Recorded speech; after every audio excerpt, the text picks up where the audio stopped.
अस्सलाम वालेकुम students, welcome again back to my channel. I hope that you all are fine. अगर कोई नया होगा चैनल को सब्सक्राइब कर लेना and press the bell icon so that you can get the notification on time. और हमारा टेलीग्राम ग्रुप ज़रूर ज्वाइन कर लेना, उसकी लिंक आपको डिस्क्रिप्शन में मिल जाएगी। वहाँ पे आप अपने सारे डाउट्स बता सकते हैं, जो भी आपको पूछना होगा, ठीक है, रिगार्डिंग एनी एग्जामिनेशन या कोई भी पीडीएफ चाहिए होगा किसी भी कोर्स का, ठीक है, चाहे बीएससी नर्सिंग, बीएससी पैरामेडिकल, ठीक, किसी भी कोर्स का पीडीएफ चाहिए होगा तो आप कमेंट सेक्शन में बता देना है। टेलीग्राम ग्रुप पे मैसेज कर लेना, मैं वहाँ पे सेंड कर लूँगा। और ये जो पीडीएफ है आपको मिल जाएगा टेलीग्राम ग्रुप पे, ठीक है, आफ्टर कंप्लीटिंग दिस लेक्चर। तो बहुत सारे स्टूडेंट्स मैसेज कर रहे थे कि सर एनाटॉमी एंड फिजियोलॉजी के भी लेक्चर्स दो, कुछ चैप्टर्स पढ़ा लो, ठीक है, हमारा एग्ज़ाम है, आपका जो एग्ज़ाम है बीएससी नर्सिंग का वो 5 मार्च से है ना, ठीक है। तो इसलिए मैंने सोचा थोड़ा सा हेल्प करूं। मैं तकरीबन 5-10 चैप्टर पढ़ाऊंगा आपको एनाटॉमी एंड फिजियोलॉजी के, मतलब मेन चैप्टर जिसमें क्वेश्चन आते हैं 10 मार्किंग 5 मार्किंग के, जो मेन क्वेश्चन आते हैं वही चैप्टर्स में पढ़ाऊंगा, ठीक है, इंशाल्लाह। और ये जो चैप्टर है इसमें से आप लिख लेना 10 मार्क्स या 5 मार्क्स का एक क्वेश्चन आता है इसमें। सेल तो हर मतलब साल आता है, इस साल भी आई थी, ठीक है, स्ट्रक्चर ऑफ सेल के बारे में आता है क्वेश्चन। या मतलब जो ऑर्गेनेलिज होती है, एक ऑर्गेनेल की फंक्शन आपको डेफिनेटली आएगी, ठीक है, 2 मार्क्स 3 मार्क्स या 5 मार्क्स का भी आ सकता है और 10 मार्क्स का भी आ सकता है, ठीक है, क्योंकि इसमें स्ट्रक्चर बनाना होता है सेल का, तो वो आ सकता है आपको, ठीक है। तो ये चैप्टर मतलब बहुत ही इंपॉर्टेंट है, ठीक है। और मैंने इसको मतलब उतना शॉर्ट बनाया है, ठीक है, पीडीएफ उतना बड़ा नहीं है और इजी भी है, आपको अच्छे से समझ आएगा, ठीक है। आप बस लेक्चर को एंड तक देख लेना, ठीक है, इंशाल्लाह सारा कुछ समझ आएगा। हम वीडियो को स्टार्ट करते हैं और हमारा आज का जो टॉपिक है दैट्स ह्यूमन सेल, ठीक है, सेल हमको आज पढ़ना है। और ये जो पीडीएफ आपको मिल जाएगा वहाँ पे टेलीग्राम ग्रुप पे, ठीक है। चलो हम इसको स्टार्ट करते हैं। पहले हम थोड़ा सा इंट्रोडक्शन के बारे में पढ़ेंगे, सेल क्या होती है, ठीक है। A cell is a minute jelly-like mass of protoplasm containing a nucleus held together by a cell membrane, ठीक है। ये क्या होता है, मतलब छोटी सी माइक्रोस्कोपिक होती है ना, मतलब इसमें होता है प्रोटोप्लाज्म होता है इसमें, ठीक है, और न्यूक्लियस होता है, ठीक, और होता है एक सेल मेम्ब्रेन होता है, ठीक है। तो ये एक सेल का स्ट्रक्चर यहाँ पे बताया है इसने। अगर मैं आपको बोलूँ प्रोटोप्लाज्म और साइटोप्लाज्म में क्या फ़र्क है, यहाँ पे ये मतलब इंपॉर्टेंट क्वेश्चन है, याद रख लेना, ये मैं आपको बाद में बोलूँगा, अभी ये पॉइंट्स हम पढ़ेंगे। The cell is the structural and functional unit of living organism, ये आपने मतलब सेकंड क्लास से ही पढ़ा है, ठीक है। Human body is made up of 75 trillion cells, ये इंपॉर्टेंट पॉइंट है, ठीक है, मतलब तकरीबन अप्रोक्सीमेटली 75 ट्रिलियन सेल्स होती है एक ह्यूमन बींग में, ठीक है। उसके बाद it was Robert Hooke who first coined the term cell in 1665, ये भी इंपॉर्टेंट पॉइंट है, ऑब्जेक्टिव आ सकता है, ठीक है। जो रॉबर्ट हुक हुक का था, उसने पहले जो टर्म कॉइन किसने की थी, इसी ने, रॉबर्ट हुक ने। कब की थी, 1665 में। The study of cells is called histology, ये भी आपको पढ़ना है, ठीक है, study of cells is called histology, ठीक है। इसने यहाँ पे गलत किया, इसको ठीक है, इसको इरेज कर लेना, यहाँ पे लिख लेना साइटोलॉजी, ठीक है।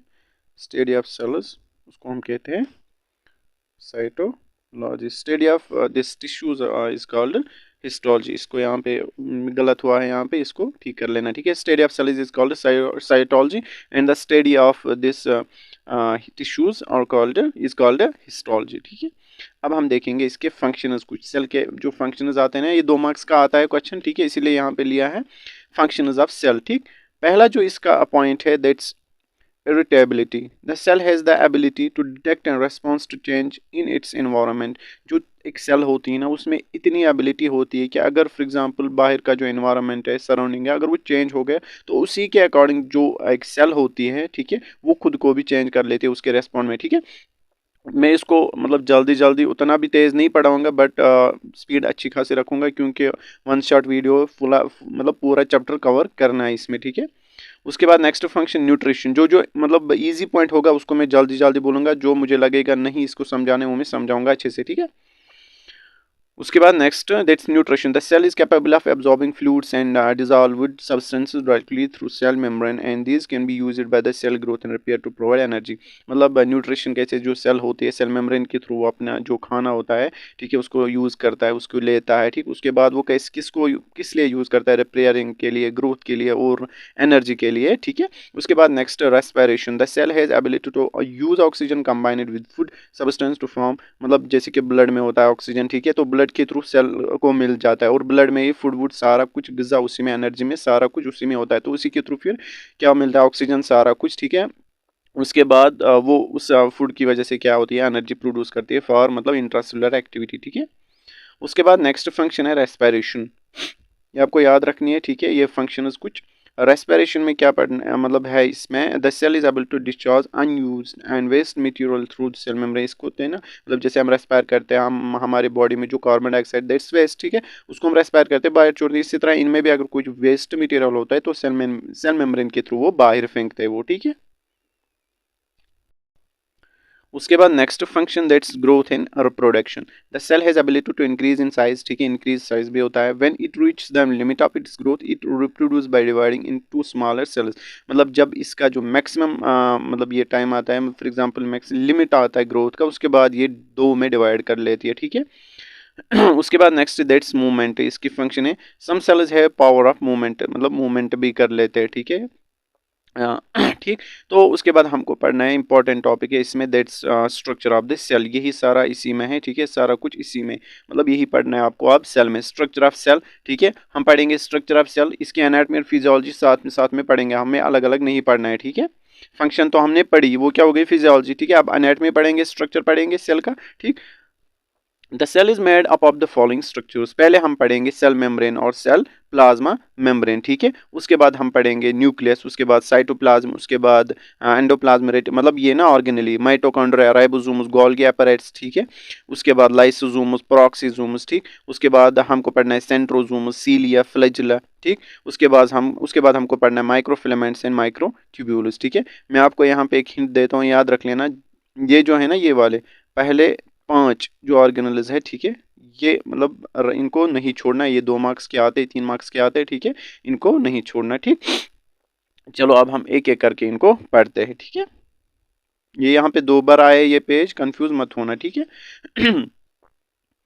पहले हम देखेंगे थोड़ा सा इसका स्ट्रक्चर ठीक है, ये स्ट्रक्चर दिमाग में रख लेना, ये एग्जाम में बनाना है आपको। इसके फॉर एग्जांपल अगर 10 मार्क्स का आएगा ना क्वेश्चन, स्ट्रक्चर जो है ना डायग्राम, इसके भी 3 मार्क्स आते हैं, किसमें आएगा, एनाटॉमी में। उसके बाद फिजियोलॉजी सारा कुछ आपको लिखना है ठीक है। आप इसका स्ट्रक्चर याद रख लेना, ये इस सेल का स्ट्रक्चर है ठीक है, इसको खुद देख लेना आप ठीक। अब हम देखेंगे सेल मेम्ब्रेन और प्लाज्मा मेम्ब्रेन, यहाँ पे इसने सेल वॉल क्यों लिखा है यार, सेल मेम्ब्रेन ठीक है, ये यहाँ पे सेल मेम्ब्रेन कट लेना, सेल मेम्ब्रेन और प्लाज्मा मेम्ब्रेन ठीक। अब हम इसी को देखेंगे पहले।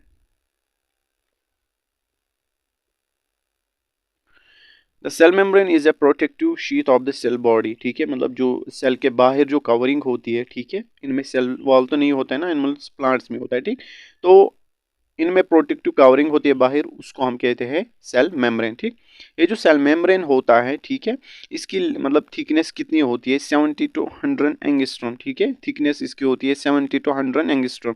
वो कितना हुआ, एंगस्ट्रॉम कितना होता है, 1 एंगस्ट्रॉम, 1 एंगस्ट्रॉम होता है 10 to the power -10 ठीक है। नैनोमीटर 10 to the power -9, ये आपने पढ़ा होगा ठीक है। तो इसकी ये ना थिकनेस कितनी होगी फिर, अगर फॉर एग्जांपल 70 to 100 हम बोलेंगे 70 एंगस्ट्रॉम, या 70 बोलेंगे 70 × 10⁻⁻10 ठीक है, तो ये इसकी थिकनेस होती है।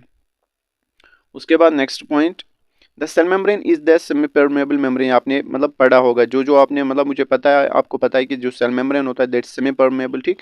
सो there is free exchange of certain substances between the ये ना extra cellular and the intracellular fluids, मतलब परमेबल मतलब सेमी परमेबल, ये सारी चीज़ों को अंदर नहीं छोड़ देता है ठीक है। अगर फ्रीली परमेबल होता है तो मतलब जो चीज़ें आती है वो अंदर जाती है, बट ये सिलेक्टिवली परमेबल होता है, सेमी परमेबल होता है, जो चीज़ें अंदर भेजनी है उनको भेजना है, जो नहीं उनको नहीं भेजता है। हम देखेंगे ना अभी फ्लूइड म्यूजिक मॉडल हम थोड़ा सा पढ़ेंगे इलाबोरेट में उसमें आपको समझाऊंगा ठीक है। उसके बाद next the structure of the cell membrane, यहाँ पे मेम्ब्रेन लिख लेना, sorry cell membrane is fluid mosaic model, ठीक है, सेल वॉल नहीं, यहाँ पे सेल मेम्ब्रेन है। The structure of cell membrane is fluid mosaic model. अब हम यही पढ़ेंगे थोड़ा सा, ठीक है। पहले हम इसका और एक पॉइंट देखेंगे। The cell membrane is made up of protein, इसमें होते हैं protein, lipids and a little amount of carbohydrates भी होते हैं, ठीक है। अब हम देखेंगे दिस फ्लूइड मोज़ेक मॉडल, ये आपके एग्जाम में आता है, ठीक है। इसको मैं नहीं छोड़ता हूँ, यहाँ पे आपको बताता हूँ क्योंकि इसने यहाँ पे मेंशन नहीं, बस मेंशन किया है fluid mosaic model. This cell membrane, this ना cell membrane is like fluid mosaic model.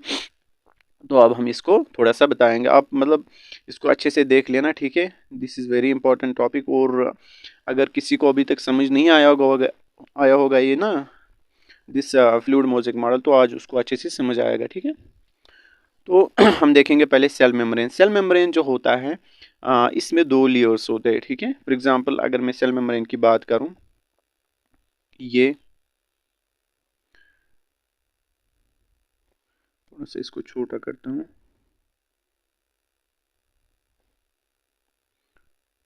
आप इधर नजर रखना, ठीक है, आपको अच्छे से समझ आएगा, ठीक है।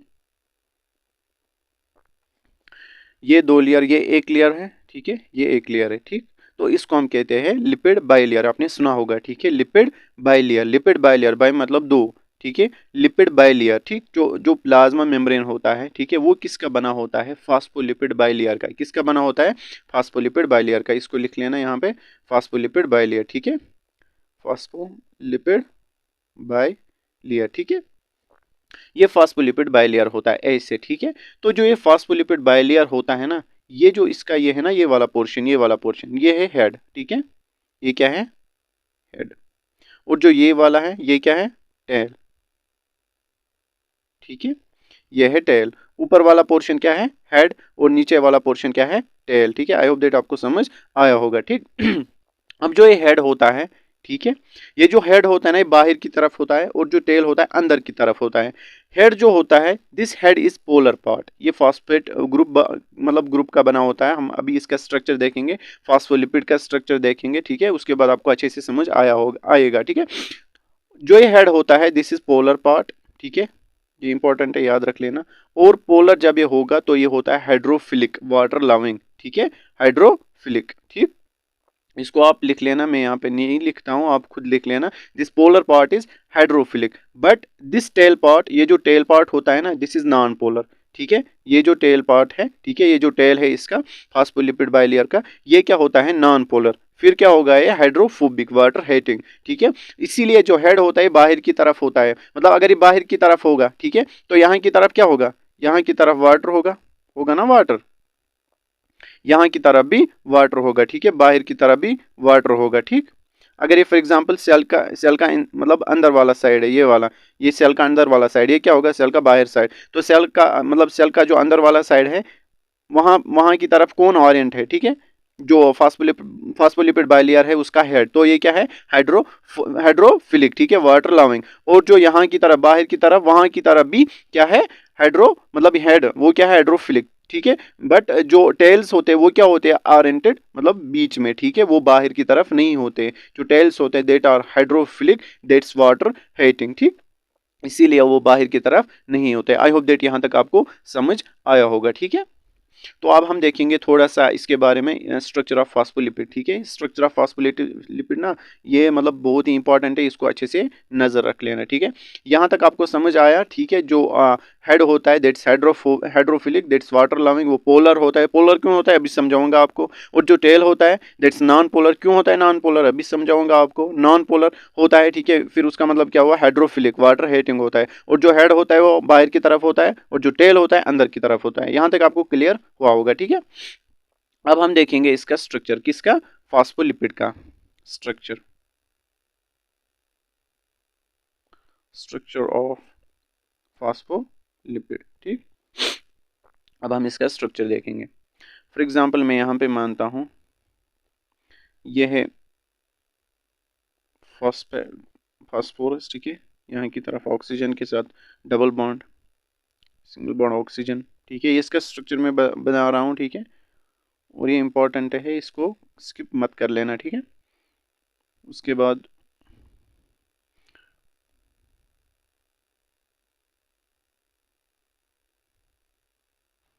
ठीक, तो यहाँ पे ऑक्सीजन डबल बॉन्ड, उसके बाद नीचे आएंगे, यहाँ पे भी ऑक्सीजन, यहाँ पे डबल बॉन्ड ओ, ठीक है।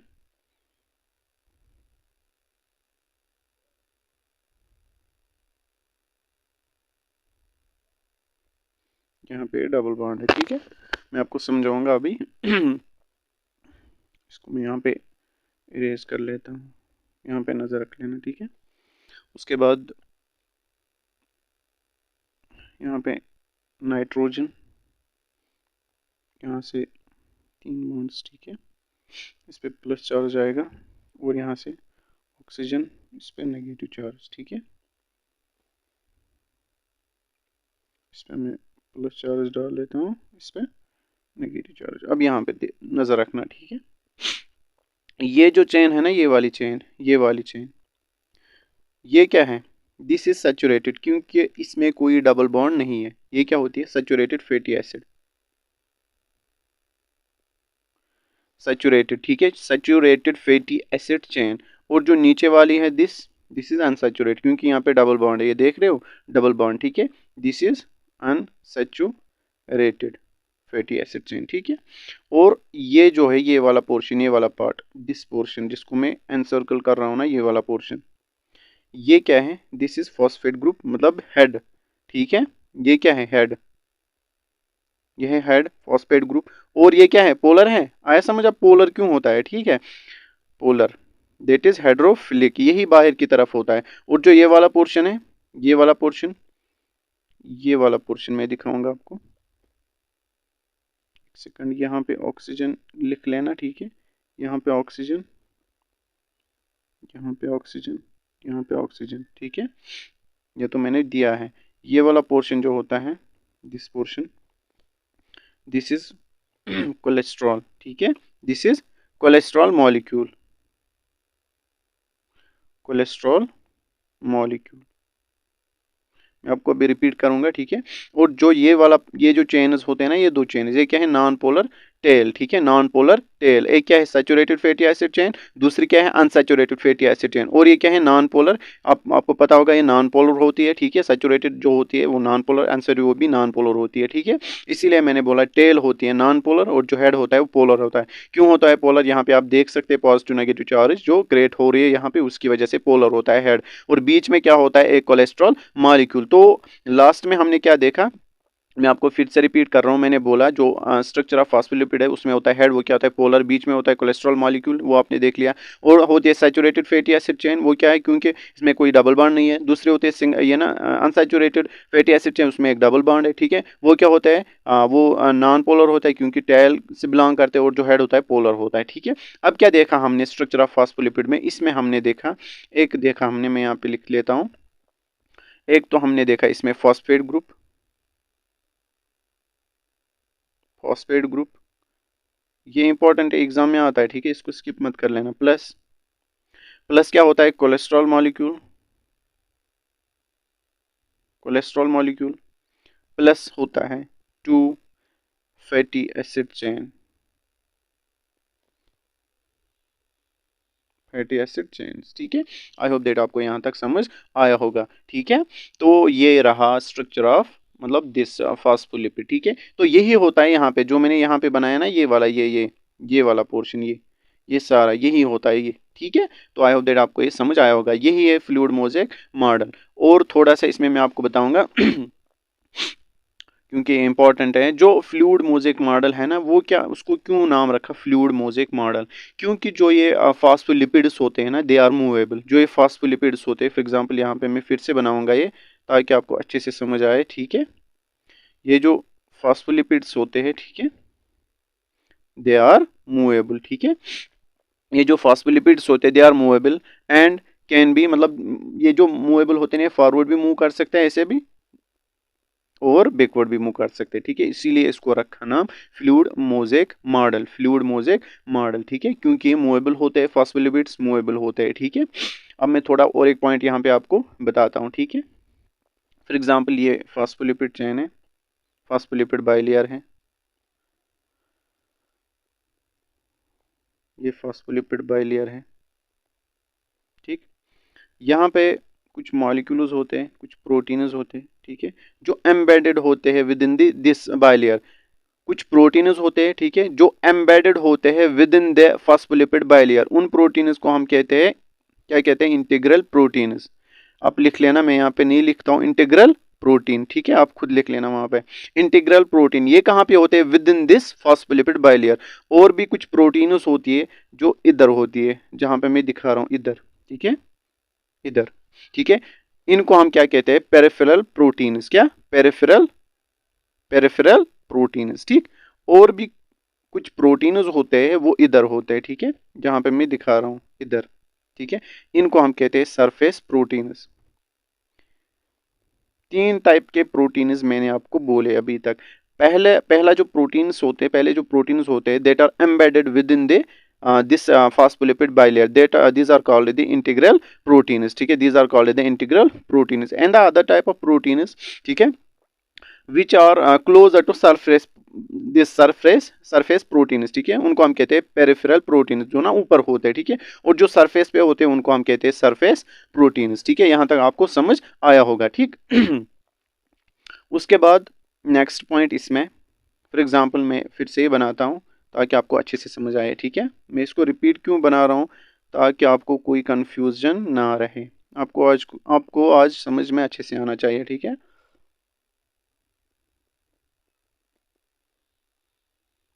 ये क्या मैंने बनाया, फॉस्फोलिपिड बाइलेयर, ठीक है।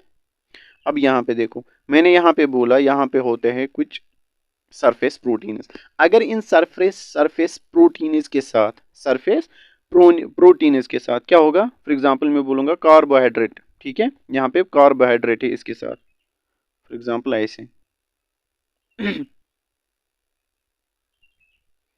ऐसे इसके साथ कार्बोहाइड्रेट मॉलिक्यूल है, तो उसको हम क्या कहते हैं इधर, प्रोटीन के साथ, किस प्रोटीन, सरफेस प्रोटीन के साथ कार्बोहाइड्रेट, उसको हम कहते हैं ग्लाइकोप्रोटीन। आपने पढ़ा होगा ग्लाइको प्रोटीन, ये लिख लेना। यहाँ पे जो हैंड राइटिंग है उतनी अच्छी खासी नहीं है, तो इसको प्लीज खुद लिख लेना, ग्लाइको प्रोटीन, ठीक है। अब यहाँ पे ये क्या है, ये है ना लिपिड, ये है ना लिपिड, लिपिड है ना, फॉस्फोलिपिड है ना। तो लिपिड पे अगर कार्बोहाइड्रेट्स प्रोटीन, ये ना कार्बोहाइड्रेट्स प्रेजेंट होंगे, ठीक है, तो उसको हम कहते हैं ग्लाइकोलिपिड, ग्लाइकोलिपिड, ठीक है, ग्लाइकोलिपिड, ठीक। आई होप दैट यहाँ तक आपको समझ आया होगा। उसके बाद उसके बाद जो यहाँ पे होते हैं, मतलब कुछ मतलब दीज सरफेस प्रोटीन्स मैंने आपको बोला, उसके साथ अगर कार्बोहाइड्रेट्स होंगे तो उसको हम कहते हैं क्या, उसको हम क्या कहते हैं, ग्लाइकोप्रोटीन। अगर लिपिड के साथ कार्बोहाइड्रेट्स तो ग्लाइकोलिपिड्स, ठीक है। अब यहाँ पे फॉर एग्जांपल होते हैं कोलेस्ट्रॉल मॉलिक्यूल्स, मैंने आपको बोला 4 रिंगड होते हैं, ठीक है, आपने पढ़ा भी होगा। कोलेस्ट्रॉल यहाँ पे मैं बना रहा हूँ, ठीक है, फॉर एग्जांपल ये कोलेस्ट्रॉल मॉलिक्यूल है, मैं बताऊंगा ये किस लिए होता है, इसकी फंक्शन थोड़ा सा मैं बताऊंगा बस।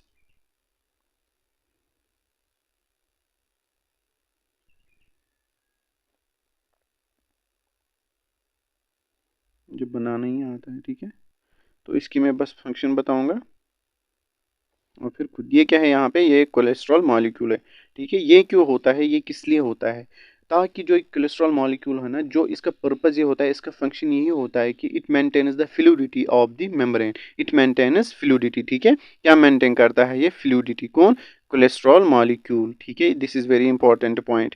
ये जो कोलेस्ट्रॉल मॉलिक्यूल होता है दिस लिपिड बाइलेयर में, ठीक है, ये क्यों प्रेजेंट होता है, it maintains the fluidity of the membrane. For example अगर टेम्परेचर, जो टेम्परेचर है, अगर वो रेज हुआ, सॉरी अगर वो डिक्रीज हुआ, अगर वो डिक्रीज हुआ, फ्लूइडिटी क्या होगी, फ्लूइडिटी डिक्रीज होगी। मतलब जो ये ना लिपिड बाइलेयर है वो रिजिड बन जाएगा, वो फ्लूइड मतलब मोजेक नहीं होगा, ठीक है, वो क्या बन जाएगा, रिजिड। अगर टेम्परेचर कम हुआ, फ्लूइडिटी क्या होगी, इंक्रीज। अब जो ये कोलेस्ट्रॉल मॉलिक्यूल है इट एक्ट्स मतलब टू इंक्रीज द फ्लूइडिटी। ये जो कोलेस्ट्रॉल मॉलिक्यूल है ये यहाँ पे काम आता है, ठीक है, हमको जब फ्लूइडिटी डिक्रीज होती है due to low temperature, this cholesterol molecule increase the fluidity of the this lipid bilayer, this membrane, ठीक है। But if the temperature increases, ठीक है, इफ द टेम्परेचर इंक्रीजेस, यहाँ पे और एक पॉइंट लिख लेना, if the temperature increases, fluidity क्या होगी, इंक्रीज होगी, ठीक है। अब हमको मतलब ज़्यादा फ्लूइडिटी होती है मेम्ब्रेन की, जो मेम्ब्रेन फ्लूइडिटी है वो बहुत ज़्यादा है। अब इसको कम करना है, इसको काम कौन करेगा? दिस कोलेस्ट्रॉल, ठीक है। कोलेस्ट्रॉल क्या होगा? कोलेस्ट्रॉल एक्ट मतलब it leads to decrease fluidity, ठीक है। ये क्या करता है? फ्लूइडिटी को डिक्रीज, ठीक है। तो इसका यही काम होता है, ठीक है। यहाँ तक ये था दिस फ्लूइड मोज़ेक मॉडल और plasma membrane. I hope that आपको अच्छे से समझ आया होगा। अब हम यहाँ पे अपने टॉपिक पे आते हैं, ठीक है। अब हम जल्दी जल्दी पढ़ेंगे, ये इसमें समझाने वाला पॉइंट था, बाकी आपको आपने सारा कुछ पढ़ा होता है, ठीक है। अब हम देखेंगे यहाँ पे, ठीक है। अब हम पढ़ रहे थे दिस फ्लूइड मोज़ेक, यहाँ तक अब हमने पढ़ा इसको, ठीक है। आई होप दैट आपको यहाँ तक समझ आया होगा। अब हम देखेंगे कंपोजिशन के बारे में, ठीक है। Composition of this cell membrane, plasma membrane, ठीक है। इसमें प्रोटीन्स होते हैं कितना? 55%। मैंने बोला कौन से proteins? Integral proteins, surface proteins और पेरिफेरल प्रोटीन्स, ठीक है। फॉस्फोलिपिड्स होते हैं, फॉस्फोलिपिड्स मैंने आपको बोला, ठीक है। फॉस्फोलिपिड्स होते हैं, उसमें कोलेस्ट्रॉल होता है, ये भी मैंने आपको बोला। अदर लिपिड्स, कुछ और लिपिड्स होते हैं जैसे कि ग्लाइकोलिपिड्स या ग्लाइकोप्रोटीन्स होते हैं इसमें, ठीक है। कार्बोहाइड्रेट्स मैंने आपको बोला, आपको जब कार्बोहाइड्रेट्स के साथ proteins, glycoproteins, carbohydrates plus this lipids, glycolipids, ये भी मैंने आपको अच्छे से समझाया, ठीक है। उसके बाद functions of this plasma membrane, ठीक है। प्रोटेक्टिव, पहले आपका मतलब आपको पता है ये सेल को प्रोटेक्शन देता है, ठीक है। दूसरा digestive, takes in food material, मतलब जो फूड मटेरियल होता है उसी के थ्रू, मतलब कैरियर प्रोटीन इसके थ्रू अंदर जाता है, या ये तो सेमी परमेबल है ना, तो कैरियर प्रोटीन की वजह से ये जो फूड होता है अंदर जाता है सेल में, ठीक है। तो इसको हम कहते हैं, इसकी फंक्शन क्या है? डाइजेस्टिव, ठीक है। उसके बाद excretion, it excretes waste products, इसके थ्रू जो वेस्ट प्रोडक्ट्स निकलते हैं, मैंने आपको अभी बोला था फंक्शंस ऑफ सेल में, इसके थ्रू वेस्ट प्रोडक्ट बाहर निकलता है। नेक्स्ट फंक्शन है प्रॉपर्टी ऑफ सिलेक्टिवली परमेबल, ठीक है। ये क्या है? सिलेक्टिवली परमेबल मेम्ब्रेन, इसकी ये भी फंक्शन है, ठीक है। ये इसकी प्रॉपर्टी है। उसके बाद हम देखेंगे साइटोप्लाज्म, ठीक है। पहले मैं आपको डिफरेंस बताऊंगा between this cytoplasm and the protoplasm. देखो, जो साइटोप्लाज्म होता है, साइटोप्लाज्म साइटोप्लाज्म होता है मतलब ऑल द फ्लूइड, ठीक है, inside the cell plus organelle except nucleus. Nucleus के बगैर जितना भी वहां पे होता है ना, चाहे मतलब फ्लूइड वहां पे, चाहे ऑर्गेनेलीज, न्यूक्लियस के बगैर, उसको हम कहते हैं साइटोप्लाज्म। अब जो with cytoplasm, cytoplasm plus nucleus is called protoplasm, ठीक है। आई होप दैट आपको समझ आया होगा। साइटोप्लाज्म प्लस न्यूक्लियस, ठीक है, उसको हम कहेंगे protoplasm. This cytoplasm plus nucleus is called protoplasm, ठीक है। Protoplasm minus nucleus is called cytoplasm, ठीक है। अब तक आपको समझ आया होगा, ठीक। तो मतलब अगर ये ना न्यूक्लियस को हम काउंट नहीं करेंगे, ठीक है, तो हम क्या कहेंगे? Cytoplasm with nucleus. अगर हम काउंट करेंगे सारे ऑर्गेनेल्स, ठीक है, प्लस प्लस जो वहाँ पे फ्लूइड है उसको हम कहेंगे प्रोटोप्लाज्म, ठीक। अब हम देखेंगे cytoplasm. Cytoplasm is the cellular material between the plasma membrane and the nucleus, ठीक है। तो यही होता है सेल्यूलर बोला ना इसने, between the nucleus and the plasma, मतलब न्यूक्लियस के बगैर, ठीक है। तो जितने भी ऑर्गेनल्स हैं वहाँ पे जितना भी फ्लूइड है उसको हम कहेंगे cytoplasm, but without nucleus, except nucleus. It's the part outside the nucleus, ठीक है। आपको समझ आया होगा अब। It contains organelles and also an nucleus. नहीं, इसने गलत लिखा है, ठीक है। यहाँ पे point it contains all except, यहाँ पे न्यूक्लियस लिख लेना, आई एम सो सॉरी, यहाँ पे एक्सेप्ट न्यूक्लियस लिख लेना, ठीक है। साइटोप्लाज्म हम उसी को कहते हैं। इसको यहाँ पे प्लीज ये ठीक कर लेना। साइटोप्लाज्म होता है मतलब आउटसाइड द न्यूक्लियस, जितना भी होगा ना organelles plus this this fluid without मतलब एक्सेप्ट न्यूक्लियस, उसको हम कहते हैं साइटोप्लाज्म। प्रोटोप्लाज्म में न्यूक्लियस भी आता है, इसको यहाँ पे ठीक कर लेना, ठीक। साइटोप्लाज्मिक ऑर्गेनेलिज, साइटोप्लाज्मिक ऑर्गेनेलिज अब हमको पढ़ने हैं, ठीक है। जो भी प्लाज्मा जिस ना साइटोप्लाज्म में ऑर्गेनेलिज होते हैं उनको हमको एक एक करके पढ़ना है अब, ठीक है। न्यूक्लियस पहले हम देखेंगे, न्यूक्लियस, ठीक। Nucleus large oval body near the centre of the cell, ये क्या होते हैं? सेंटर होते हैं सेल में, ठीक है। The control centre for all activity, मतलब इसमें जेनेटिक इंफॉर्मेशन होती है तो कंट्रोल सेंटर होता है, ठीक है। सराउंडेड बाय न्यूक्लियर मेम्ब्रेन, इसमें भी एक मेम्ब्रेन होता है, ये मेम्ब्रेन बाउंड ऑर्गेनल है, ठीक, ठीक है, याद रख लेना, ऑब्जेक्टिव आ सकता है। और मेम्ब्रेन बाउंड ऑर्गेनल कौन है कौन नहीं है ये भी मैं बताऊंगा, ठीक है। But it has tiny pores through which some substances can pass between it and the cytoplasm, ठीक है। साइटोप्लाज्म और इसके बीच में कुछ सब्सटेंसेस पास होती है, ठीक है। किन के थ्रू? कुछ मतलब इसमें टिनी पोर्स होते हैं उसी के थ्रू, ठीक। Every cell in the body has a nucleus, मतलब कोई भी सेल है ना बॉडी में उसमें न्यूक्लियस होते हैं, with the exception of mature erythrocytes, red blood cell. Red blood cell में कोई न्यूक्लियस नहीं होता है, ठीक है, याद रख लेना। रेड ब्लड सेल्स में न्यूक्लियस नहीं होता है। और बी सी जो होती है इनमें नो न्यूक्लियस।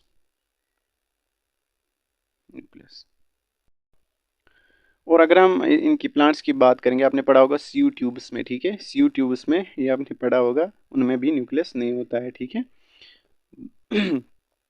तो यहाँ पे ये था, ये पॉइंट इंपॉर्टेंट था, ठीक है। आरबीसीज में न्यूक्लियस नहीं होते, दे आर विदाउट न्यूक्लियस, ठीक। Next that's nucleoplasm. न्यूक्लियोप्लाज्म क्या, it is the protoplasm in the nucleus, ठीक है, या प्रोटोप्लाज्म हम बोलेंगे। न्यूक्लियोप्लाज्म ये क्या होता है, प्रोटोप्लाज्म होता है, ठीक है। कंटेन जेनेटिक मटेरियल या क्रोमोसोम्स या डीएनए बोलेंगे, ठीक है। इसमें क्या होता है न्यूक्लियोप्लाज्म में, इसमें क्या होता है डीएनए होता है, जेनेटिक इन्फॉर्मेशन होती है। उसके बाद नेक्स्ट दैट्स न्यूक्लियोलस। न्यूक्लियोलस, ठीक है। न्यूक्लियोलस क्या होता है, it's found in the nucleus. Nucleus के अंदर होता है न्यूक्लियोलस। कंटेन्स मोर जेनेटिक इन्फॉर्मेशन, इसमें होता है मतलब और भी ज़्यादा इन्फॉर्मेशन होती है, for example genetic information that is with in the nucleolus, ठीक है। RNA for example.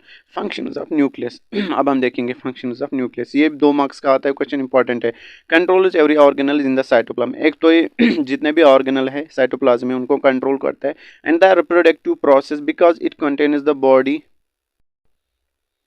and cell or reproductive process because it contains the body's genetic material, that's 46 chromosomes which contains DNA, the genetic code which directs the activities of the cell। एक तो ये control करता है, ठीक है, सारे जो organelles, और सेल रिप्रोडक्शन को कंट्रोल करता है, ठीक है, क्योंकि इसमें जेनेटिक इन्फॉर्मेशन तो इसी में होते हैं, जो 46 क्रोमोसोम्स इसी में होता है, ठीक है, डीएनए इसमें होता है, जेनेटिक कोडॉन्स होते हैं इसमें, ठीक है, सारा कुछ इसी में होता है। तो ये इसकी फंक्शन यही है। उसके बाद हम देखेंगे ऑर्गेनल्स, ठीक है, जो कि इसमें साइटोप्लाज्म होता है, दैट्स एंडोप्लाज्मिक रेटिकुलम पहले हम देखेंगे, ठीक है, एंडोप्लाज्मिक रेटिकुलम। पहले मैं आपको बताऊंगा, आपने पढ़ा होगा एंडोमेम्ब्रेन सिस्टम, ठीक है। एंडोमेम्ब्रेन सिस्टम, एंडोमेम्ब्रेन सिस्टम में कौन कौन से ऑर्गेनल आते हैं वो याद रख लेना, ऑब्जेक्टिव आता है, इसीलिए मैं यहाँ पे बता रहा हूँ, ठीक है। आपने पढ़ा भी होगा बट ये याद रख लेना एंडोमेम्ब्रेन सिस्टम में कौन कौन आता है। एक आता है इसमें दिस गोल्गी अपैरेट्स, पहले हम देखेंगे ईआर आता है इसमें, ईआर एंडोप्लाज्मिक रेटिकुलम, ठीक है। गोल्गी अपैरेट्स, ठीक है, गोल्गी अपैरेट्स, लाइसोसोम्स, प्लस इसमें आता है वैक्यूलस। ये नीट में भी क्वेश्चन आता है, ठीक है, which are the following does not contain this endoplasmic reticulum, कोई कौन इसमें इंक्लूड नहीं होता है, ठीक है, दैट्स राइबोसोम्स इसमें नहीं आते, माइटोकॉन्ड्रिया इसमें नहीं आते, इसमें खाली 4 ऑर्गेनल आते हैं, दैट्स एंडोप्लाज्मिक रेटिकुलम, ठीक है, Golgi apparatus, lysosomes and the vacuoles, these are called and they are include in the endomembrane system, ठीक है। अब हम पहले देखेंगे दिस एंडोप्लाज्मिक रेटिकुलम, ठीक है। यहाँ पे उतना शॉर्ट दिया है बट मैं थोड़ा सा इसमें थोड़ा सा भी और भी ऐड करूँगा, ठीक है। ये क्या होते हैं, एंडोप्लाज्मिक रेटिकुलम क्या होता है, देखो इसकी फंक्शंस आपको आएंगे, जो भी ऑर्गेनल्स है ना उनकी फंक्शंस आएंगे, कोई स्ट्रक्चर नहीं आएगा। अगर स्ट्रक्चर आएगा तो सेल का स्ट्रक्चर उसमें आपको लिखना है फिर, ठीक है। तो इसमें फंक्शंस आएंगे। पहले हम देखेंगे the endoplasmic reticulum is the interconnecting network of tubular and the microsomal vesicular structures in the cytoplasm of the cell. ये क्या होते हैं, मतलब स्केटर्ड होते हैं एक साइटोप्लाज्म में, जो ये होते हैं network of reticular tubular structure, ठीक है, स्केटर्ड इन द साइटोप्लाज्म, ठीक है। और ये ट्यूबुलर स्ट्रक्चर्स होते हैं, लाइक आपने देखा होगा ऐसे, ठीक है, मैं आपको समझाता हूँ ऐसे ऐसे, ठीक है। तो ये होता है ऐसे, और मतलब ये 2 कंपार्टमेंट्स में डिवाइड होते हैं। कितने कंपार्टमेंट्स में, 2 कंपार्टमेंट्स में, ठीक है। एक होता है इंट्रासेलुलर, ठीक है, इंट्रासेलुलर जो कंपार्टमेंट होता है दैट्स ल्यूमिनल, ठीक है, luminal inside ER, in the extra luminal, ठीक है, दैट्स साइटोप्लाज्म, ठीक, दैट्स साइटोप्लाज्म कंपार्टमेंट, ठीक। इसमें आते हैं 2 टाइप्स, ठीक है, आपने पढ़ा होगा rough endoplasmic reticulum and the smooth endoplasmic reticulum. ये इंपॉर्टेंट है। रफ एंडोप्लाज्मिक रेटिकुलम क्या होता है, it's the part of endoplasmic reticulum to which the granular ribosomes are attached. Rough इसको क्यों कहते हैं, क्योंकि इसके साथ जो राइबोसोम्स होते हैं अटैच, उनकी वजह से ये रफ बन जाता है, ठीक है। तो इसके साथ ग्रेन्युलर राइबोसोम्स अटैच होता है। This part is also called the granular endoplasmic reticulum, क्योंकि इसके साथ राइबोसोम्स अटैच होता है, ठीक है। इसके फंक्शंस, रफ एंडोप्लाज्मिक के फंक्शंस, ठीक है। It's concern with protein synthesis, के एक ही फंक्शन है, दैट्स प्रोटीन सिंथेसिस में, क्योंकि राइबोसोम्स है ना इसके साथ अटैच, राइबोसोम्स का काम क्या होता है, protein formation from the amino acids, ठीक है। तो इसकी फंक्शन ये है। उसके बाद हम देखेंगे नेक्स्ट फंक्शन इसकी is the cell membrane. It's the cell membrane factory because integral proteins and phospholipids that form part of the cell membrane are manufactured. ठीक है, मैंने आपको बोला है phospholipids और इंटीग्रल प्रोटीन्स, ठीक है, ये किसके पार्ट होते हैं, सेल मेम्ब्रेन के, और उनको बनाता कौन है, यही दिस रफ एंडोप्लाज्मिक रेटिकुलम, ठीक है, इसलिए इसको हम कहते हैं it is the cell membrane factory because integral protein इससे बनते हैं और phospholipids इससे बनते हैं, ठीक है। उसके बाद smooth endoplasmic reticulum, the smooth year is constitution of the rough endoplasmic reticulum and consist of tubules arranged in a looping network, ठीक है, इसमें इनमें जो रफ एंडोप्लाज्मिक ये ना राइबोसोम्स होते हैं वो एब्सेंट होते हैं, ठीक है, ये आपने पढ़ा होगा, ठीक। इसके फंक्शंस हम देखेंगे, रफ एंडोप्लाज्मिक रेटिकुलम के फंक्शंस, पहला जो फंक्शन इसके लिपिड मेटाबॉलिज्म इसकी पहली फंक्शन है। उसके बाद कोलेस्ट्रॉल सिंथेसिस, कोलेस्ट्रॉल इसकी वजह से सिंथेसिस होता है, ठीक है, लिपोप्रोटीन इसकी वजह से बनता है, ठीक है, synthesis of steroid hormones such as sex hormones, ठीक है ना, सेक्स हार्मोन्स होते हैं, टेस्टोस्टेरोन, प्रोजेस्टेरोन, सारे इसकी वजह से बनता है, ठीक है, किसकी, स्मूथ एंडोप्लाज्मिक रेटिकुलम की वजह से। एब्जॉर्प्शन में मदद करता है, ठीक है, synthesis and transport of fats, ये इनकी फंक्शन याद रख लेना, मैंने आपको बोला फंक्शंस डेफिनेटली आपके एग्जाम में आते हैं। Detoxification of drugs and certain pesticide, मतलब अगर कोई ड्रग टॉक्सिक होगा, ठीक है, उसको डिटॉक्सिफाई करता है, ठीक है ना, और कुछ जो पेस्टिसाइड होते हैं। Next function break down of stored glycogen to form free glucose, liver cell specially, मतलब फॉर एग्जांपल जो कि लिवर सेल्स होते हैं ना, वो क्या करते हैं, ब्रेक डाउन होते हैं ये ना ग्लाइकोजन को, उससे क्या बनता है, फिर ग्लूकोज बनता है, उसको हम क्या कहते हैं, ग्लाइकोजेनेसिस, ठीक है, formation of the glucose from the glycogen, ठीक है, ये किसका काम है, स्मूथ एंडोप्लाज्मिक रेटिकुलम का, ठीक है। उसके बाद नेक्स्ट ऑर्गेनल दैट्स माइटोकॉन्ड्रिया, ठीक है, इसके फंक्शंस भी आता है, याद रख लेना। माइटोकॉन्ड्रिया यहाँ पे इसमें इसका स्ट्रक्चर हम देखेंगे, mitochondria are sausage shaped structure in the cytoplasm, ये क्या है, sausage shaped structure in the cytoplasm.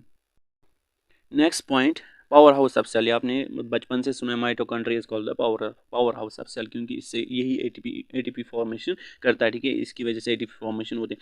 The mitochondria is composed of two layers of membrane, they are, इसमें दो लेयर्स होते हैं, इसमें दो, ये डबल मेम्ब्रेन होता है, ठीक है, याद रख लेना डबल मेम्ब्रेन होता है।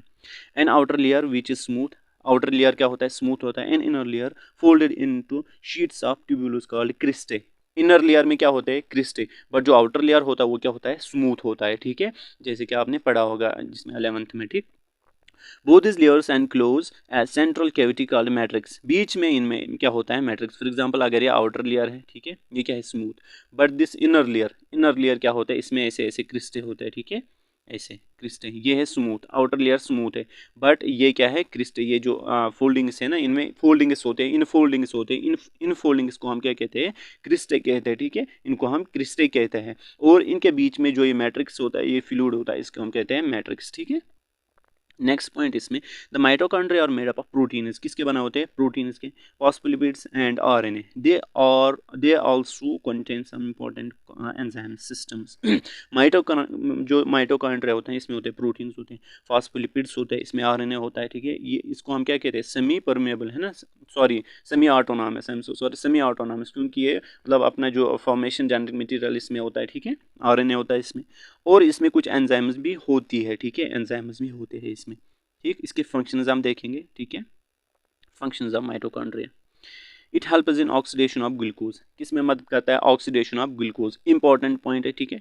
उसके बाद mitochondria are power generating units of the cells, ठीक है, सिंथेसिस ऑफ एटीपी, मतलब इसकी वजह से सिंथेसिस ऑफ एटीपी होती है, तो इसीलिए इसको हम कहते हैं powerhouse of this cell. It also contain DNA and can synthesize proteins, इसमें डीएनए होता है और इसीलिए इसको सेमी ऑटोनॉमस कहते हैं, क्योंकि ये अपने जो प्रोटीन्स होते हैं खुद बना लेता है, ठीक है। उसके बाद next that's ribosomes, these are tiny granular composed of RNA and protein found throughout this cell, ठीक है, ये होते हैं ग्रेनुलर सब्सटेंसेस, ठीक है, जो राइबोसोम्स होते हैं, ठीक है, इनकी वजह compose of RNA and protein found throughout the cell, responsible for making enzymes and protein compounds, ठीक है, ये किसके लिए होते हैं, राइबोसोम, मैंने आपको बोला प्रोटीन सिंथेसिस के लिए होते हैं, ठीक है। Ribosomes are also found on the outer surface of the, मैंने आपको बोला रफ एंडोप्लाज्मिक रेटिकुलम में होते हैं, ठीक है, क्योंकि इसलिए वहाँ पे फिर प्रोटीन सिंथेसिस में मदद करता है, ठीक है। Ribosomes are granular structure with the diameter of nanometer, diameter कितना होता है, नैनोमीटर मैंने आपको बोला 10⁻⁻⁹, ठीक है।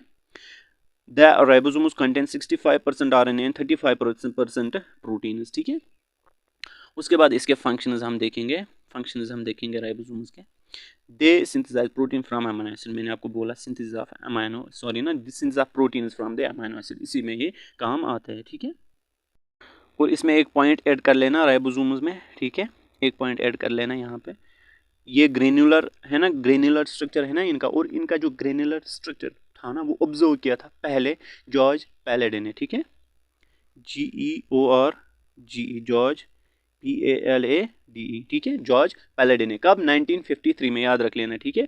किसने ऑब्जर्व किया? जॉर्ज पैलेडे ने। क्या ऑब्जर्व किया? इनका ग्रेन्युलर स्ट्रक्चर, किन का? राइबोसोम्स का, ठीक है। तो ये इंपॉर्टेंट है। इसमें आपने पढ़ा होगा वो 70S ये ना राइबोसोम्स 80S 50S 30S, ना वो नहीं पढ़ना है यहाँ पे, बस ये फंक्शन याद रख लेना, आपके एग्जाम में काम आएगा, ठीक है। उसके बाद हम देखेंगे गोल्गी एपैरेट्स, ये किस में आता है? एंडोमेम्ब्रेन सिस्टम में, ठीक है।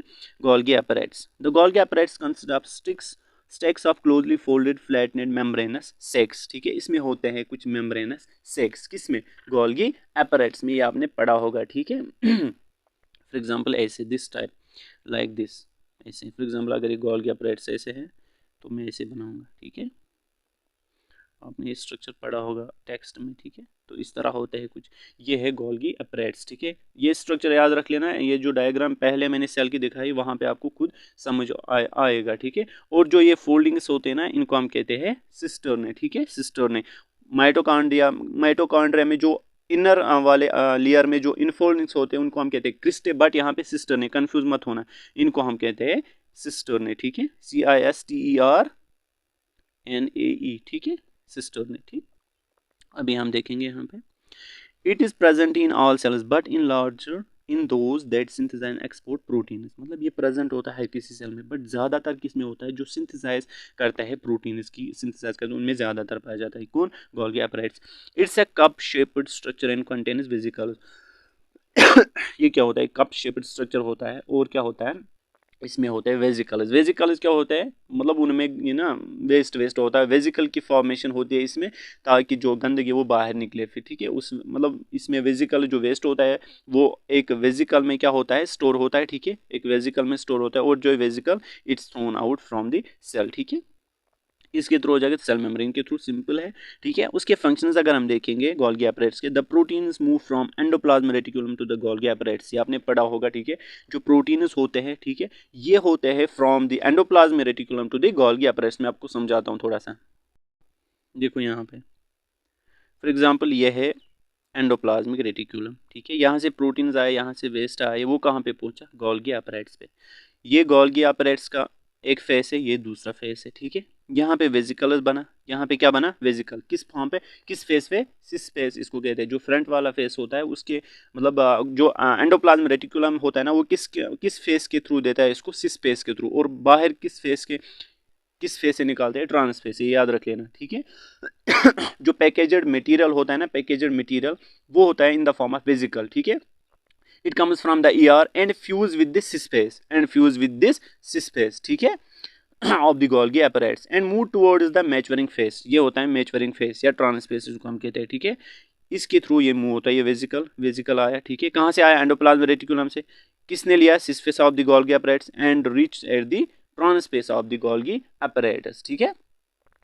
उसके बाद ये मूव होता है टुवर्ड्स द मैच्योरिंग फेस। उसके बाद जो ये वेजिकल होता है, it's thrown out of the cell. यहाँ पे एक क्वेश्चन था, मतलब एनसीईआरटी में 11th मैंने पढ़ा था, जो ये एंडोप्लाज्मिक रेटिकुलम होता है, ये जो गोल्गी एपैरेट्स होता है, ये दोनों क्यों मतलब इंटरकनेक्टेड होते हैं? क्योंकि मैंने आपको बोला जो एंडोप्लाज्मिक रेटिकुलम होता है, ठीक है, इसमें होता है रफ एंडोप्लाज्मिक रेटिकुलम और यह, ठीक है, उसमें क्या होता है? उसमें राइबोसोम्स होते हैं। जो राइबोसोम्स क्या करते हैं? Formation in the formation of proteins, वो हेल्प करते हैं, ठीक है। तो जो ये जब ये प्रोटीन्स बनाता है, ठीक है, और जो ये ना गोल्गी एपैरेट्स होता है, ठीक है, ये प्रोटीन्स मतलब पैकेज्ड फॉर्म में लेता है, ठीक है, through cis face. For example ये सिस फेस है, ठीक। अब जब जो इसके सिस्टर ने होते हैं, मैंने आपको बोला सिस्टर ने होते हैं गोल्गी एपैरेट्स में, ठीक है, वो जो सिस्टर ने होते हैं ना, वो इन प्रोटीन्स को मॉडिफाई करते हैं। क्या करते हैं? किस कहाँ पे? इन सिस्टरने पे। these cisternae are the sites where the modification of these proteins occurs which comes from the rough endoplasmic reticulum, ठीक है। वहाँ पे क्या होते हैं? इनकी मॉडिफिकेशन होती है, वहाँ पे बनते हैं ग्लाइकोप्रोटीन्स या ग्लाइकोलिपिड्स बनते हैं वहाँ पे, ठीक है। तो फिर जाके ये किस फेस पे पहुँचते हैं, ट्रांसफर या मैच्योरिंग फेस पे पहुँचते हैं, ठीक है, मॉडिफाई होने के बाद। मॉडिफाई कहाँ पे होते हैं, सिस्टर्न पे। आई होप दैट आपको ये समझ आया होगा, ठीक है। हम अब देखेंगे इसके फंक्शंस, ठीक है। फंक्शंस हमने एक देखी, where they are packaged into membrane, ठीक है। The vesicles are stored and when needed move to plasma membrane, ठीक है। जब ये जो वेसिकल ये स्टोर होते हैं, जब नीड होती है तो प्लाज्मा मेम्ब्रेन के थ्रू वो बाहर निकलते हैं या मतलब काम में आते हैं, ठीक। उसके बाद lysosomes these are large irregular structures surrounded by unit membrane and are found in the cytoplasm. और जो राइबोसोम्स होते हैं ना, they are membraneless organelle, ठीक है। The cell contains several hundred lysosomes, ठीक है। Lysosomes are filled with hydrolytic enzyme are called lysozymes, ठीक है। Lysozymes यहाँ पे लिख लेना, lysosomes नहीं, यहाँ पे lysozymes ये होते हैं हाइड्रोलिटिक एंजाइम्स, ठीक है। हाइड्रोलिटिक एंजाइम्स ये इंपॉर्टेंट क्वेश्चन है, ऑब्जेक्टिव आता है कहाँ पे, किस में होते हैं, लाइसोसोम्स में, ठीक है। उनको हम कहते हैं लाइसोजाइम्स, ठीक। इसके फंक्शंस अगर हम देखेंगे हम लाइसोसोम्स के, ठीक है, they are called the suicidal bags, आपने पढ़ा था, ठीक है। दे आर मेम्ब्रेन बाउंड, ठीक है, मेम्ब्रेन बाउंड होते हैं, इनमें मेम्ब्रेन होता है, ठीक है। और ये मतलब इनमें ये जो वेसिकुलर स्ट्रक्चर होते हैं formed by the process packaging in the Golgi apparatus. ये कब बनते हैं, जो पैकेजिंग मैंने आपको बोला ना गोल्गी अपैरेट्स में होते हैं, उसकी वजह से बनते हैं, ठीक है, याद रख लेना। अब यहाँ पे जो ये एंजाइम्स होते हैं ना, मैंने आपको बोला इनमें हाइड्रोलिटिक एंजाइम्स होते हैं जिनको हम कहते हैं lysozymes. They are responsible for the digestion, they are capable for the digestion of the carbohydrates, proteins, lipids and nucleic acids. This is very important, ये यहाँ पे फंक्शन में लिखा होगा, तकरीबन हम देखेंगे। They are the suicidal bags of the cells which contain more than dozen powerful hydrolytic enzymes, ठीक है। It's capable of digestion proteins and fat, ये अब यहाँ पे लिखा है, ठीक है। Removal of unwanted damages substance in foreign bodies like bacteria, ठीक है। Destruction of bacteria and other foreign bodies, ठीक। Removal of excessive secreted products in the cells of the glands, ठीक है। ये इसकी फंक्शन है, आप खुद कर लेना, अब याद कर लेना, ठीक है। उसके बाद peroxisomes is the structure is similar to that of lysosomes, ठीक है। देखो लाइसोसोम्स प्रोक्सीसोम्स तो मिलता है ना, तो इनका जो स्ट्रक्चर होता है सिमिलर होता है इस that of lysosomes. It releases peroxidase enzyme, ये जो प्रोक्सीसोम होता है ये एक एंजाइम रिलीज करता है, उसको हम कहते हैं peroxidase, which helps in the decrease of the activity of oxygen derivatives like hydrogen peroxide, ठीक है। इसकी वजह से जो एक्टिविटी होती है किसकी, ऑक्सीजन डेरिवेटिव्स की, फॉर एग्जांपल हाइड्रोजन पेरोक्साइड की, वो होता है फॉर एग्जांपल टॉक्सिक बॉडी के लिए, हाइड्रोजन पेरोक्साइड है ना टॉक्सिक, तो उसकी जो एक्टिविटी होती है उसको डिक्रीज कर लेता है एक enzyme, that's peroxidase enzyme which is released by this peroxisomes, ठीक है। जो ये प्रोक्सीसोम्स है वे एक एंजाइम को रिलीज करता है, दैट्स कॉल्ड द प्रोक्सीडेस एंजाइम, ठीक है। प्रोक्सीडेस एंजाइम वो क्या करता है, वो डिक्रीज करता है activity of the oxygen derivatives like hydrogen peroxide which are harmful for the human body, ठीक है, या human cell. The hydrogen peroxide is toxic to the cells, मैंने आपको बोला, ठीक है, इसीलिए इसको डिक्रीज कर लेता है। उसके बाद हम देखेंगे नेक्स्ट, दैट्स सेंट्रियोल्स और सेंट्रोसोम्स, ठीक है। सेंट्रियोल्स और centrosomes, these are two short cylinders called centrosomes, there are two short cylinders called centrioles, ठीक है, आपने पढ़ा होगा सेल डिवीजन में। It's visible only during cell division, ठीक है, यहाँ हम सेल डिवीजन में पढ़ेंगे अच्छे से, ठीक है। तो यहाँ पे आप इतना याद रख लेना। सीलिया क्या होता है, they are fine here like extensions on the free surface of some cells and are capable of movement, मतलब ठीक है। इसकी वजह से जो ये सेल मतलब सेल के सरफेस पे होती है और these are the capable of movement. उसके बाद फ्लैजला हम देखेंगे। फ्लैजला क्या होता है, it's a single projection from the cell surface, एक सिंगल प्रोजेक्शन होती है, is larger than cilia. Cilia से अगर difference between cilia and flagella तो ये लिख लेना, cilia are smaller than flagella and flagella are larger than cilia. Tails of sperm और only example of flagellum in humans, मतलब जो ये होता है ना टेल में, जो स्पर्म टेल होता है ना स्पर्म का, उसमें भी फ्लैजलम होते हैं ताकि ये मूवमेंट में काम आए, ठीक है, लोकोमोशन में, ठीक।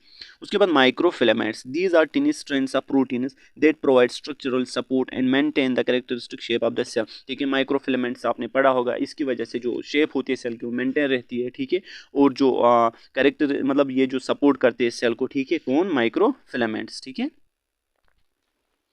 उसके बाद अगर हम देखेंगे माइक्रोट्यूब्यूल्स, ठीक।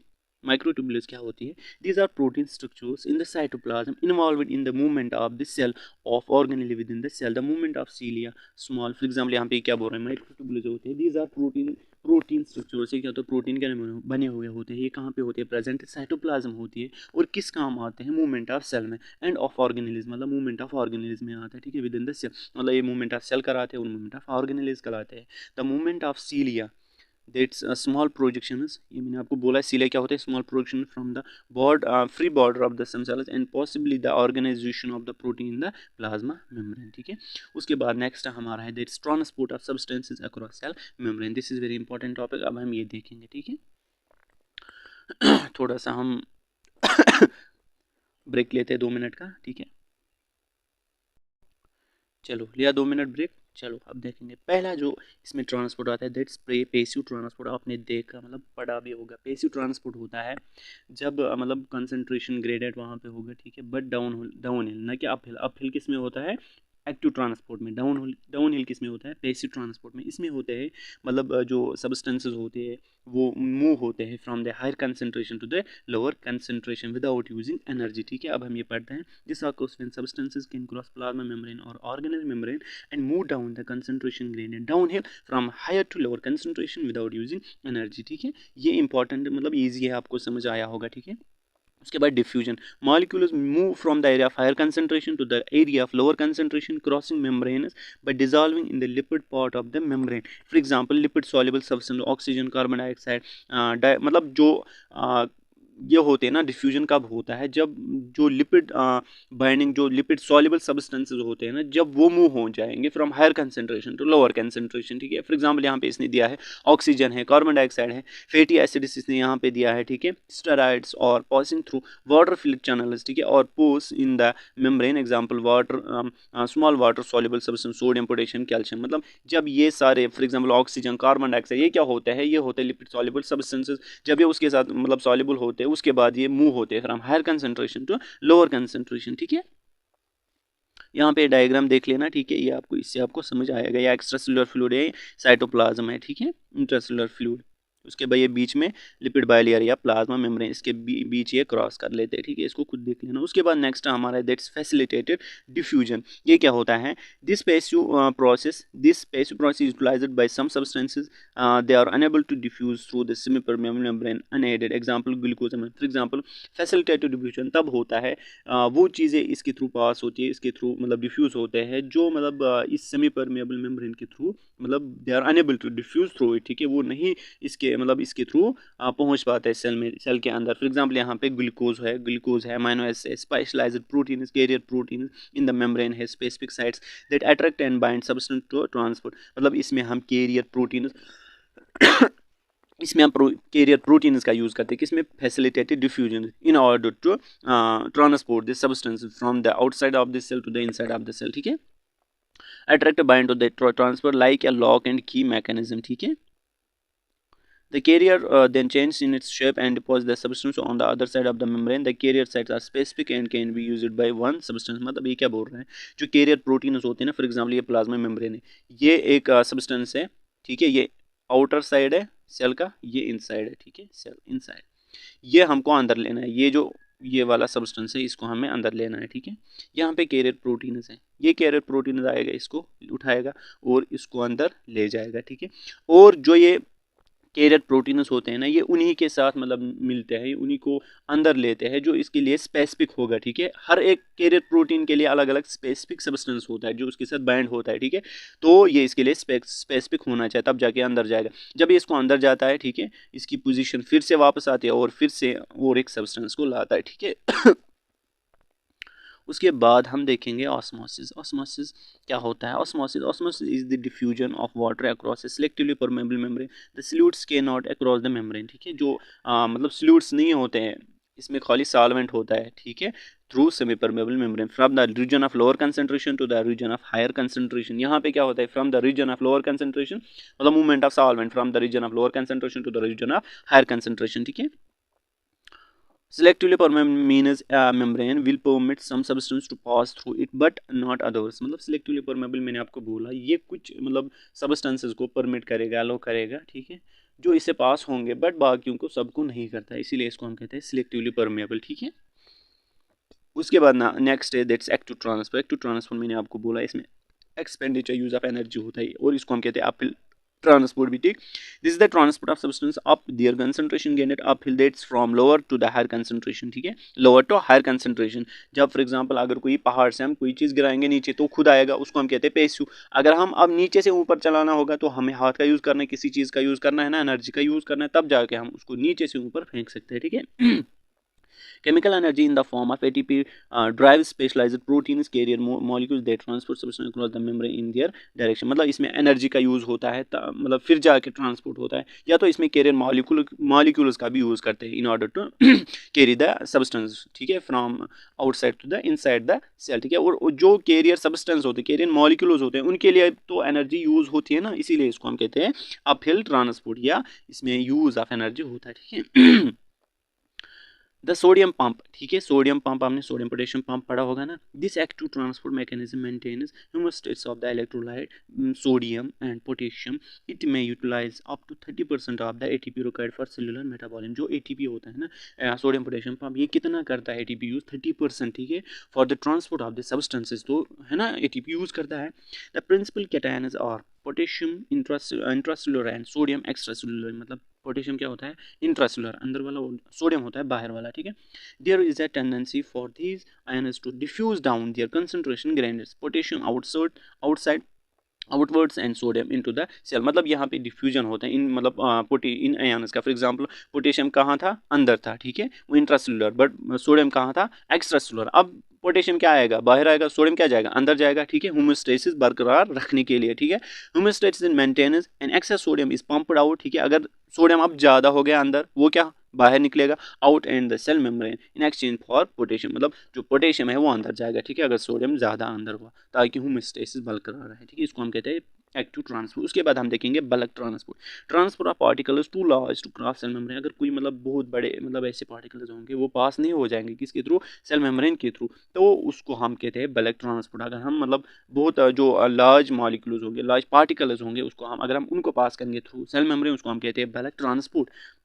And the transport occurs by pinocytosis or phagocytosis। इसको हम क्या कहते हैं, these particles are engulfed by extensions of the cytoplasm which enclose them forming a membrane bound vacuole। when the vacuole is small pinocytosis occurs। इसका मतलब ये हुआ जो एक्सटेंशन होते हैं ना सेल मेम्ब्रेन पे, ठीक है, उसकी वजह से क्या होता है, वही मतलब इनको एंगल्फ करते हैं, इन पार्टिकल्स को एंगल्फ करते हैं, फिर जाके एक वेजिकल बनता है, ठीक है, एक वेजिकल बनता है, ठीक है। उसके बाद जो वेजिकल बनता है ना वो किसके साथ होता है, इसके एक्सटेंशन के साथ, मतलब इसके जो एक्सटेंशन होते हैं सेल मेम्ब्रेन के साथ। फॉर एग्जाम्पल यहाँ पे समझाता हूँ मैं आपको ये सेल मेम्ब्रेन है, ये इसके एक्सटेंशन है, फॉर एग्जाम्पल इसके एक्सटेंशन है बाहर वाले, ये मॉलिक्यूल इसको हमको अंदर लेना है, ठीक है, इसके साथ एंगल्फ हो गया, ठीक है, इसको अपने साथ एंगल्फ किया, फिर जाके जब ये छोटा छोटा हो जाएगा ना ये मॉलिक्यूल, उसके बाद इसकी फेगोसाइटोसिस होती है, पिनोसाइटोसिस। फेगोसाइटोसिस मतलब इसका ब्रेक डाउन होना स्टार्ट होता है, ठीक है, फिर जाके जो छोटे छोटे टुकड़े मॉलिक्यूल्स होते हैं फिर वो अंदर